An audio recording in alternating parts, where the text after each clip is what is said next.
The 2024 Baylor football schedule is out, and there are wins on this schedule. This is Locked On Baylor.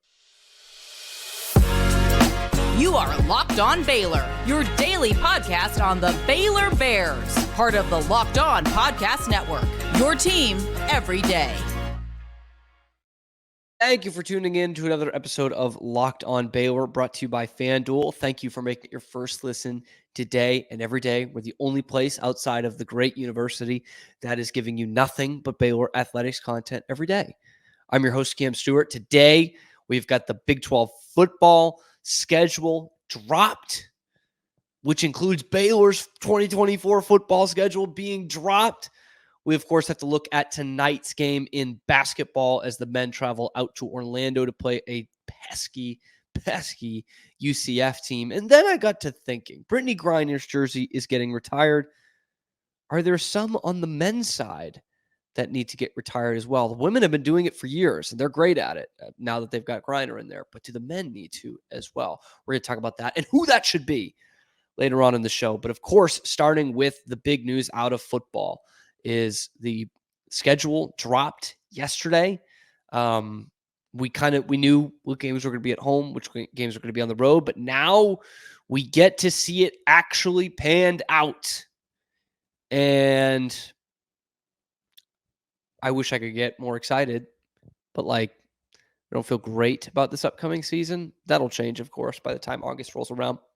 But here is your 12 games for Baylor. By the way, 6 home games, 6 road games this year, not the 8-4 split that seemed so generous before last year. That obviously did not come to fruition. Baylor went 1-7 at home.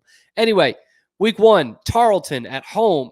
Week 2, at Utah, home against Air Force, at Colorado, home to BYU, at Iowa State, Idle on October 12th. I'm feeling good about that one. At Tech on October 19th, Oklahoma State at home, TCU at home, Idle again, at West Virginia on November the 16th, at Houston November the 23rd, and November 30th, home to Kansas. All right, wrap it up. Roll credits. Run the show. We're done. Okay, fine. I'll give some analysis of this. By the way, that Utah game in week 2 is not a conference game because it was already on the schedule. I'm not sure. I never really understood why they can't just make that a conference game. I don't know. But it's happening elsewhere in the Big 12 as well. Arizona is playing at Kansas State this year. And so that is also considered a non-conference game. So a little weird.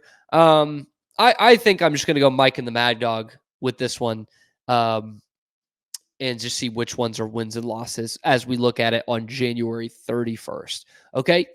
Tarleton, win, hopefully. Please, hopefully, win. At Utah, loss. Dog. What about September 7th, Utah? Loss, Mikey. Sorry, that's my Mike and the Mad Dog. September 14th against Air Force. Ooh, that's a toss-up, y'all. That we're going to learn a lot about Baylor.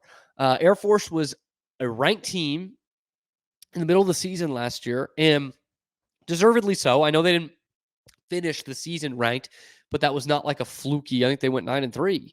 That was a good team. You already faced them in 2022 and lost, got doubled up by them, and you know what they're going to do. It's a triple option team. They're not going to pass. That doesn't mean you just beat them. I mean, look at the teams that lost them last year or the year before, like Baylor.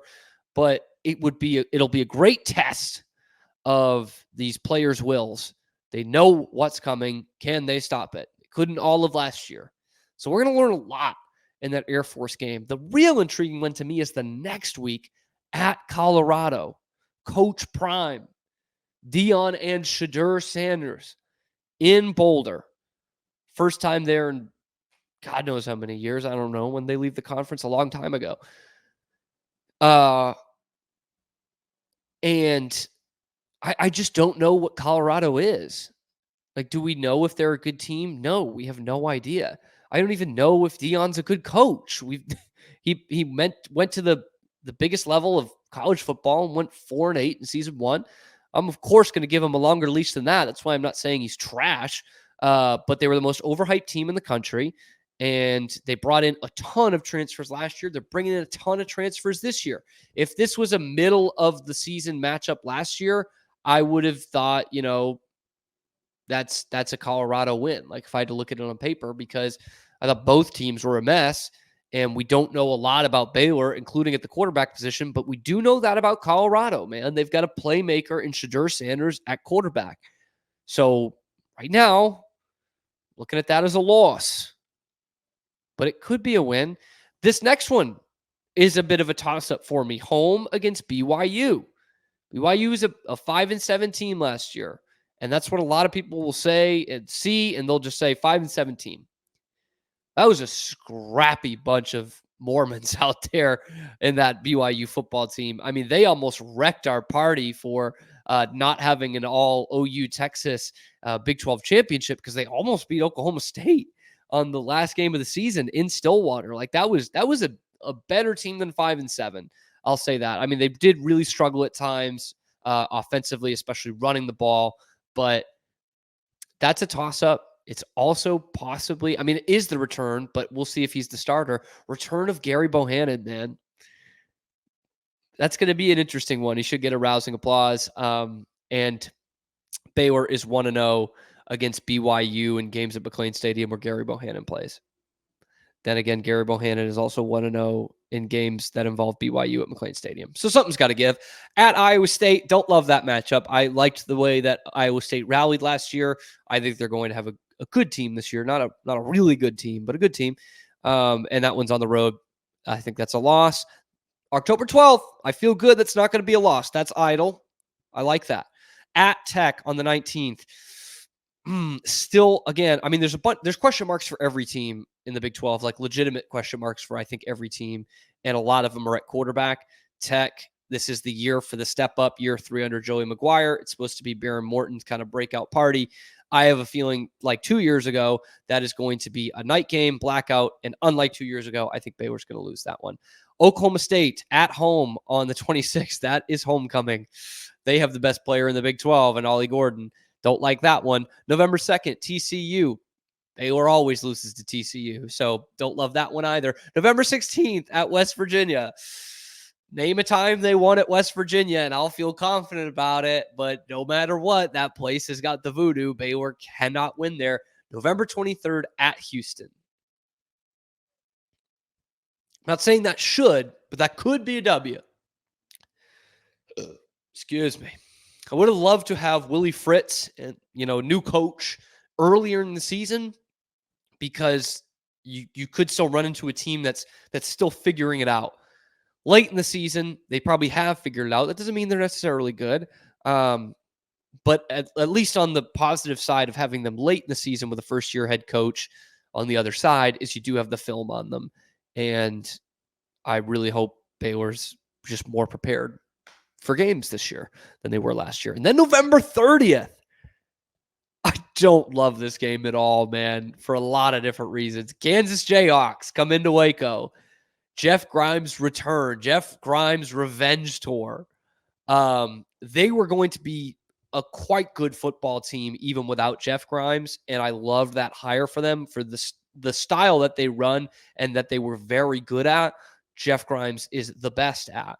So last game of the regular season, Kansas could well be in a situation where it's win and you're into the Big 12 championship game, and Baylor has not lost them in 15 years. I think that streak comes to an end. How many did I give them? Did I give them 5 wins there?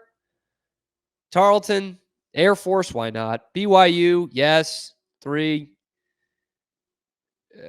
4 wins. That'll change. Let me know what you think about how many wins are on this schedule, how you like the breakdown. Some good away days, by the way. At Colorado, that's a good one. At Tech, I would love to go to that. I would love to go to Lubbock, said all those people. And at Salt Lake City, I mean, that's a fantastic couple of road games. So let me know what you think about this schedule. Where are you going to go on the road this year? I like to think just in my head it's more than 4 wins, but when I look at that schedule, it kind of makes me think twice about things. Anyway, we'll be back right after this message from FanDuel.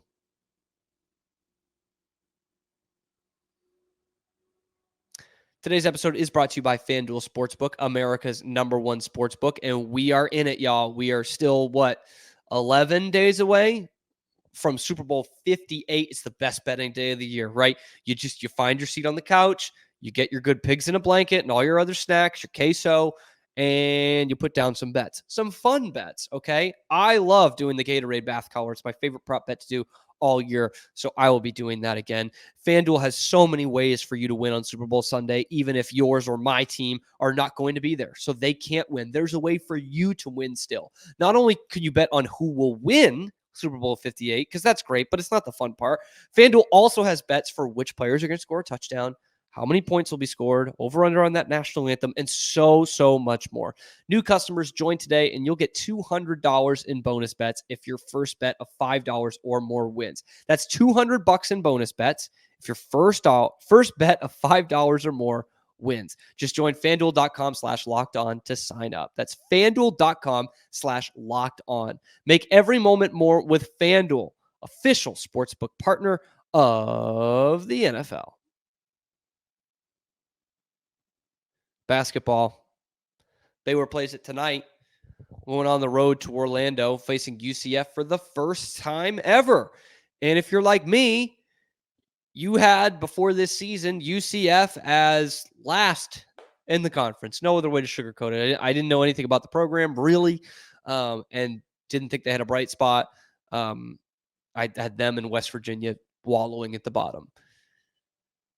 They're still, I think, 11th in the conference. I should have had the standings there. But they are no pushover at all. They just lost to Cincinnati on the road, who's a tough team that Baylor beat. But they beat Texas on the road, and they beat Kansas. In their first Big 12 game, they beat Kansas. So if you think this is just going to be a pushover because you don't know anyone that's ever played there, I can't help you. This is not going to be a pushover.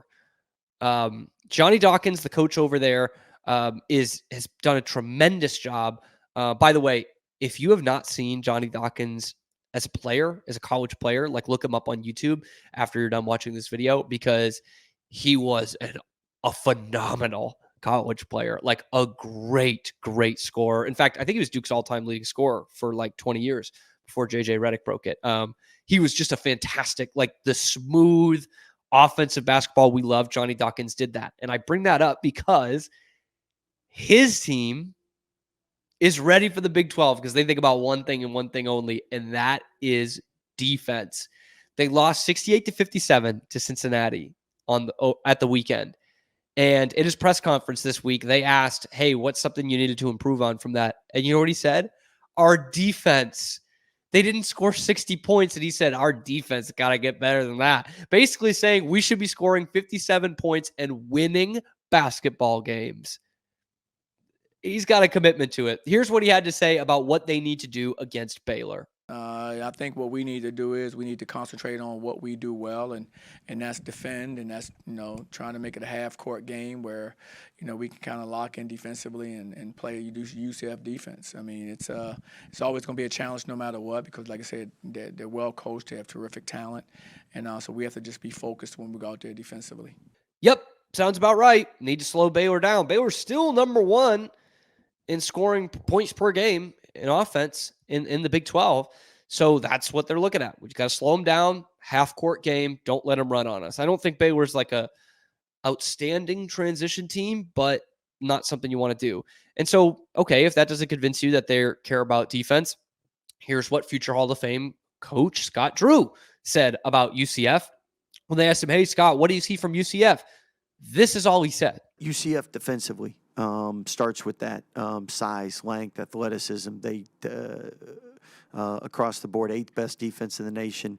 A lot of experience, a lot of seniors, a lot of old guys that have been to 2-3 schools. So, I mean, they understand they can change, mix their defenses up really well, do a lot of things that make you feel uncomfortable. And especially on the road, that's hard. Defense. Number 8 in the nation in defense, according to Ken Palm, and 3rd in the Big 12, which is more a testament to the Big 12 than it is a knock on them because they're still at 3rd. they're allowing 64 points a game. Like, how many games do you win scoring 64 points? That's elite stuff. Like, it's Houston, Iowa State, and then UCF.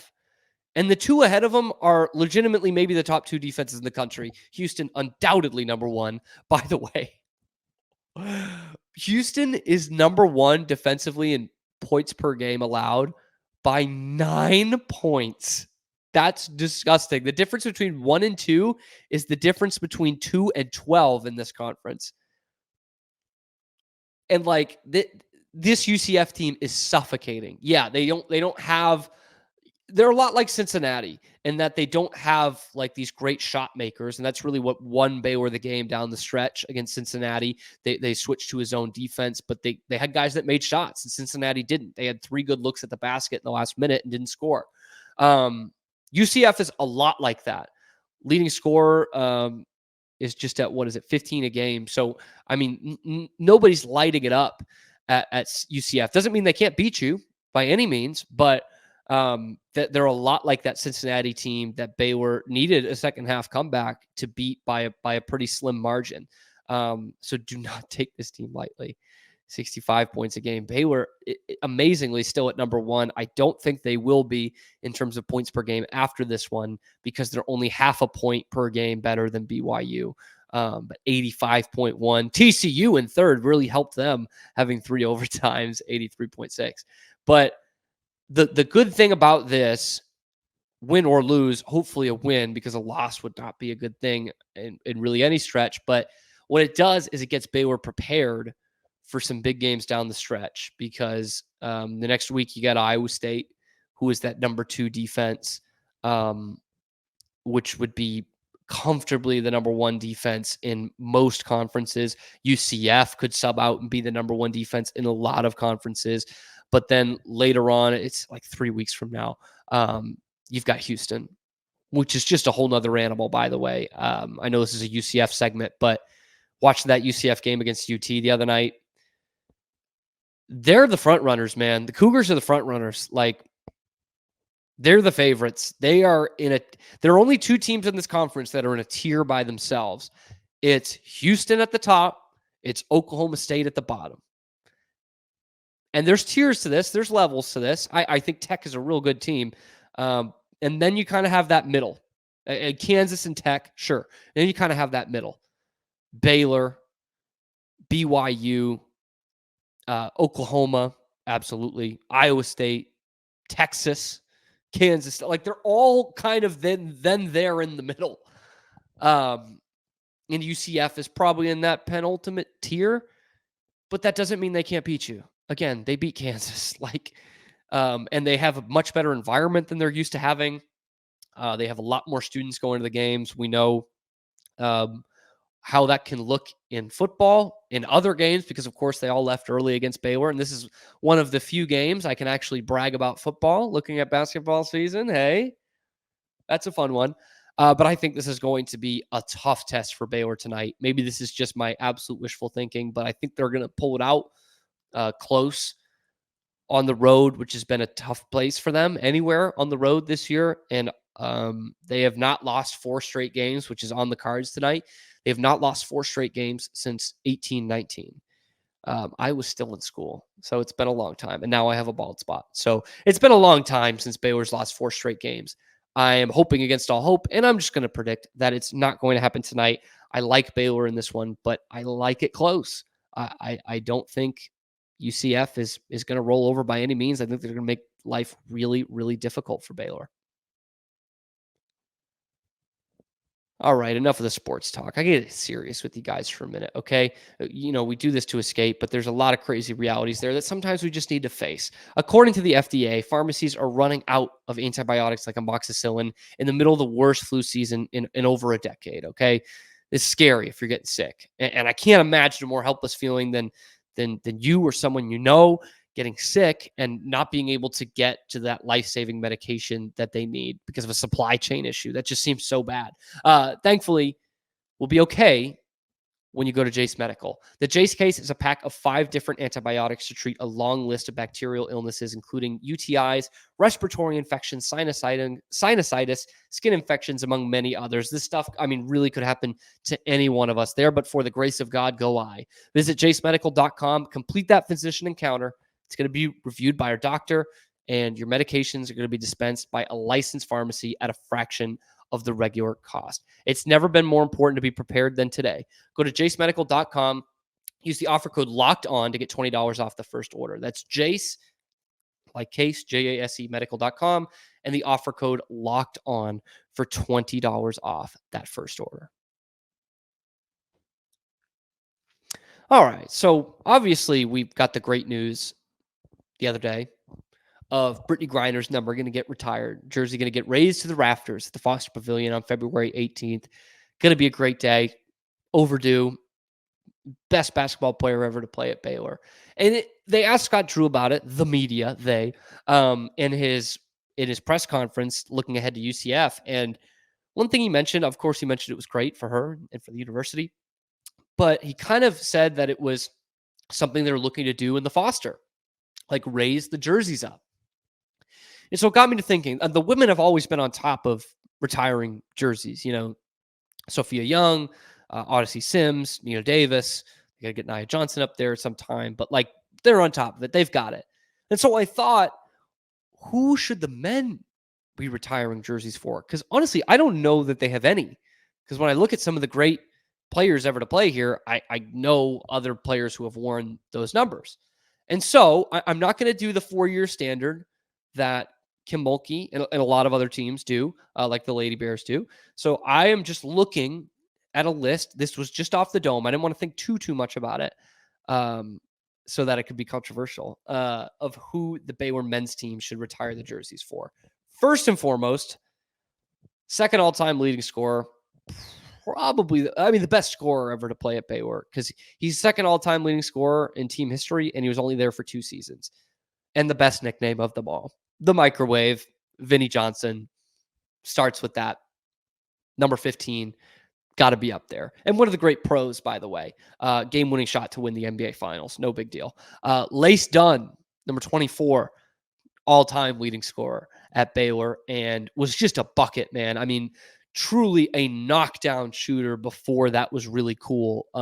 Back when those guys were mostly bit players, he was not.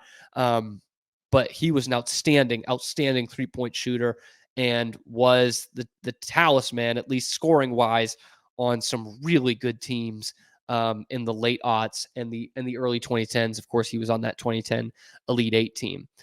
Third in the list, Terry Teagle, number 20. Not a bright spot in Baylor basketball history, but he was an outstanding player. 3-time All Southwest Conference first team, Southwest Conference Player of the Year, and played like 12 seasons in the NBA, like a long NBA career. Terry Teagle absolutely deserves that. Next one is a little bit more modern again. Pierre Jackson, 55. I had someone in the comments yesterday about Brittany Griner asking if Pierre Jackson was actually the best player. I think that's what he meant. He said PJ. No, Brittany Griner's better, but Pierre Jackson was an outstanding player, and they got him from, the College of Southern Idaho? Like, talk about just an absolute diamond in the rough find by Scott Drew. I'm sure plenty of people saying he was too small. Fantastic player at Baylor. His senior year, I'm looking at the numbers, 20-7 his senior year. 2 times he was second team All Big 12 and went out on a high, winning the NIT and the MVP of the NIT. That's pretty good. And again, a very successful era. Talking about successful eras and MOP awards. This is not a 4-year guy. This is the first one since, or second one overall, first one since Vinnie Johnson. That's not a 4-year guy. Jared Butler. I know there are a couple different guys from that team that, they should all be honored, but who you could go with here. But Jared Butler was the best player on that team and was for a couple of years.